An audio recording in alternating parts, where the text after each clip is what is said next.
If you're planning to sponsor your spouse in 2026, your application must be stronger than ever. The IRCC is quietly tightening marriage scrutiny, and most couples don't realize their files look weak until it's too late. Before we dive in, my name is Donovan Francis. I'm a Canadian immigration lawyer at Goose Law Immigration. And over the years, we've helped couples from all over the world to submit their strongest sponsorship applications. And we see firsthand exactly where the IRCC has been tightening the rules. And so today, I want to walk you through some of the top reasons that the IRCC is refusing cases and what you can do to avoid your case falling into the refusal pile. And so if you want a deeper dive, please feel free to join my free sponsorship webinar. The link is in the description below and also in the comments section.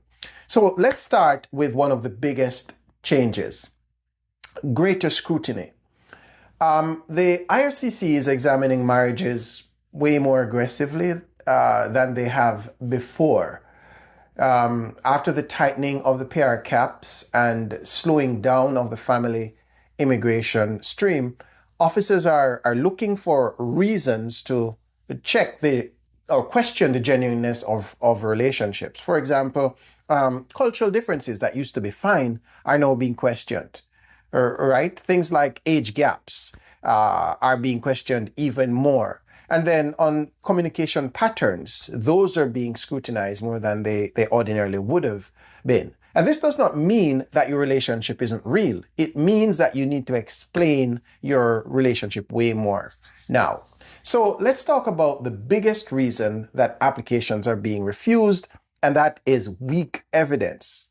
Common issues we see around this is low volume chat logs. Officers need to see consistency and emotional depth, not just a handful of messages. The other one has to do with generic photographs. If your photos don't show context, they don't help your case, right? The other one is no relationship timelines. Officers need to understand how your relationship grew over time. Another one is insufficient proof of ongoing communication. This is especially important where there's a long distance relationship or a culturally complex relationship. And so if you don't tell your story clearly, the IRCC will create their own interpretation, and that almost never works in your favor. Another extremely common refusal reason has to do with inconsistent answers between the partners, and this is quite common. Officers often find that there are different dates, between about when you met. There may be conflicting wedding details, or there may be contradictions around the relationship timelines. These inconsistencies are often innocent, but the IRCC does not see them that way. They see them as signs that the relationship may not be genuine. So you must bear that in mind. The IRCC also evaluates the sponsors, and many couples underestimate how important this process is, right? And some of the red flags here include sponsors who rely on social assistance. That's a no-go. Recent bankruptcies or unstable finances, or maybe recent address changes, inconsistent employment history, and so on. None of these guarantee a refusal, but they must be explained properly. Officers want to see stability, so that's going to be important.